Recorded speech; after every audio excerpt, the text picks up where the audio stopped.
Sa mga oras na to, sobrang nalulungkot ako. I started a challenge a few days ago, and yung challenge na yun is to grow my $20 account to $1,000. Ngayon nga, as of this moment, nagkaroon tayo ng massive drawdown sa account, and tingin ko, masusunog ko yung account na will fail the challenge.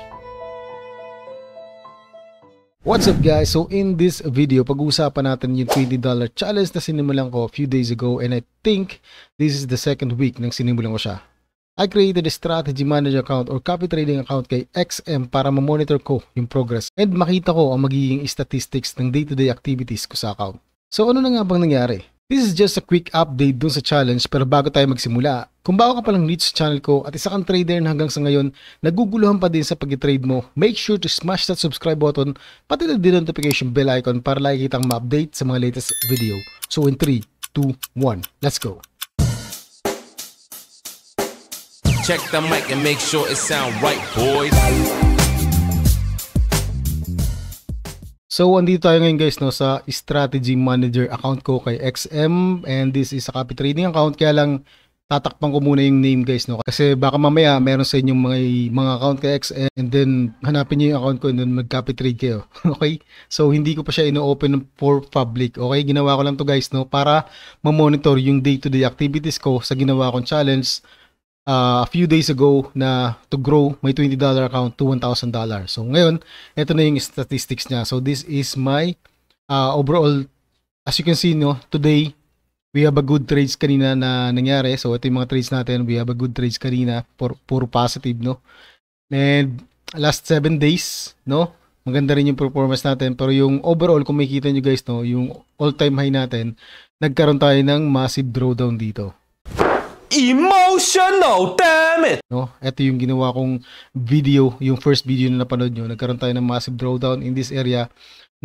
Ang nangyari kasi dito guys, nag-leverage ako ng malaki, overtrade ako, multiple trades, and then actually sobrang confident ako sa position na to kasi nakita ko lahat ng confirmation.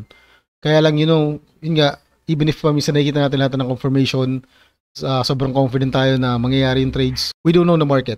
Okay? So, paminsan, talagang the market will kick you sa puwet. Okay? Papaluin ka niya sa puwet. Kaya napakahalaga guys, to stick to your trading plan and sundin nyo lagi guys, yung risk management nyo. Okay?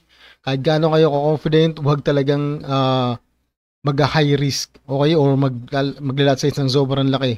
Kasi, yun nga, we don't know the market. Trading is just a game of probability. Kahit gaano ka kasigurado, paminsan sasabalay pa din yung trades mo. So overall, ito yung statistics natin. So bago natapos yung April, umangat tayo ng 80%. So start na ngayon ng May, we are up 7% sa account na to. And total trades ko is 64 total trades. So kung titingnan niyo guys, yung worst trade ko, $18 yung nalose natin, pero yung best trade ko, $87.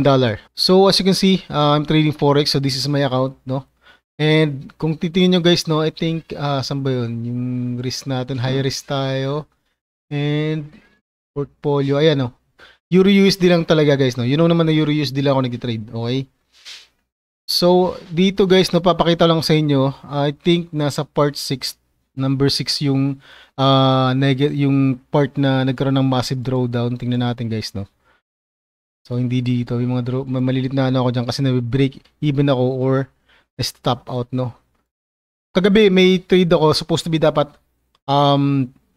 nasa na tayo guys, supposed to be dapat nasa $400 na yung account, pero nagkaroon ako ng kagabi, na break even ako kagabi, binili ko ng market. So papakita ko sa chart mamaya. But right now we are now up $300, $300 sa account. So nakaangat na tayo. $300 plus, I think sa 6 yata yung may massive tayong negative. Ayun, ito yung mga negative na trades ko nung nakaraan. This is around April 25 yata, And dito sa 6, nung transfer ko yung fund dito sa MT5, On the first day, napangat ko siya ng 200 actually. And then napangat ko siya ng 200, and then after second day nagkaroon akong drawdown, which is ito nga, sunod-sunod na drawdown nung second day and third day. So ito yung mga drawdown natin na nangyari. Okay? But anyway, ang good thing, napag-grow pa rin na manage natin na mag-grow yung account. and we are now up $300. So ito nga pala guys yung trade na tinake up ko kanina. Kinuhanan ko siya ng video. So meron tayong open trade ngayon sa challenge natin, which is yung $20 na plano natin ipag-grow to $1,000, and this is our second week, no? And ito yung open trades natin, up na tayo ng around $147. As you can see, same account. Yung credit natin na 21, which is yung bonus ni XM na 100% deposit bonus. So nag-deposit tayo yung $20 and nagkaroon tayo ng credit na extra $20, plus may existing ako na I think $1 na credit dun sa last account ko sa MT4 bago ko siya transfer dito sa MT5. So as you can see, ating MT5 natin, no, same account pa rin, no, sa last video. So yeah, if we hit this target, no, yung TP natin, pag hit natin yung TP natin, angat tayo ng $400 sa challenge natin, which is nag-start tayo from $20, and right now, no, paano na tayo? $400 na yung profit natin na na-generate sa loob ng 2 linggo. This is the second week nang sinimulan ko yung challenge. From $20, so ang target natin mahit is $1,000. I'm hoping na mahit natin siya bago katapusan ng May, kasi babiyahe kami papuntang Vietnam. So magbabakasyon kami ng mga 7 days. So hoping na sana matapos natin yung challenge, no? So yeah. So silipin naman natin guys, no, yung chart, and tingnan natin yung trades na tinake up ko kagabi.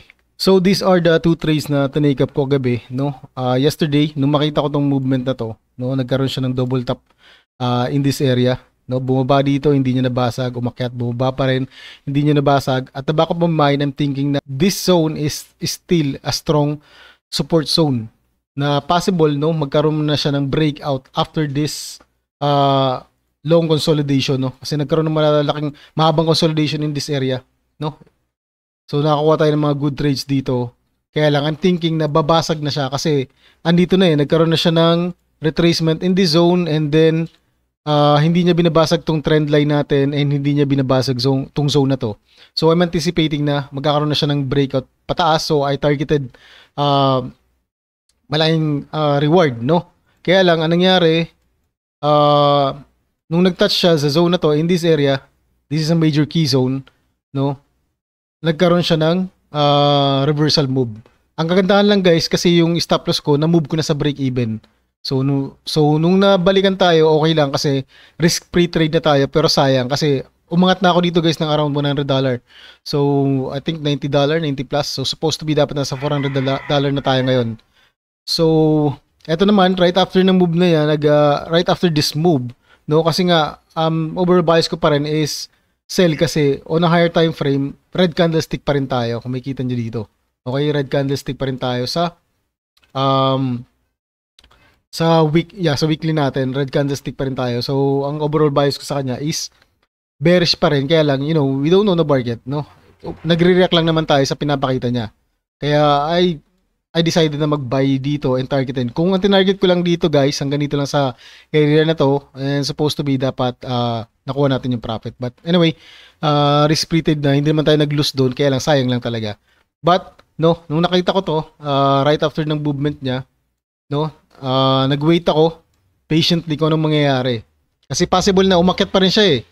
Kung nung moment na to, sumubay ako sa trade na to, possible na hindi natin alam na kung sumabay ako dito, say for example, gumuhit dito eh. Kung nag-take ako ng trade sell, tapos bumalik siya, tapos bumalik nagtuloy-tuloy pataas, then malaki ang malulus sa atin. So I waited patiently kung anong next na mangyayari. Nagkaroon siya ng consolidation dito, small consolidation in this area, no? Ayan, no, makikita natin. This is small consolidation, and right after this bearish engulfing, dito ako, after this bearish engulfing, dito ako nag-decide na mag-take ng trade, and I'm planning to hold this trade, no, hanggang dito, kasi ang target ko nga mahit yung $400 today. Kung nahit tong $400 dito, kung nahit tong area na to, tong zone na to, aangat tayo ng $400, no, kung nahit to. Kaya lang, since tinignan ko siya sa 1 hour, as you can see, nakikita niyo mga candlestick guys, no, lumiliit ng lumiliit siya. Ibig sabihin, humihina yung seller pressure, no? We don't know, pwedeng gumuhit pa rin to pababa, or mag-retrace dito sa area na to, no? Pwede mag-retrace dito and then go down. We don't know. Okay, nagre-react lang tayo sa anong pinapakita ng market. So, tingnan natin today. Possible na mangyari yung mag-play out to. But anyway, good na naman tayo ngayong araw na to. And let's see tomorrow kung makakaroon tayo ng good trades. Okay? So, I'm hoping na, guys, no, na matapos natin tong challenge na to ngayong May. Pero kung hindi man, no pressure. No? Hindi natin kailangan madaliin. And I will just take my time and yeah, tingnan natin, no pressure dito sa trade na to. So, yeah guys, that's it for this video guys, and thank you so much for watching and God bless sa lahat. Happy trading.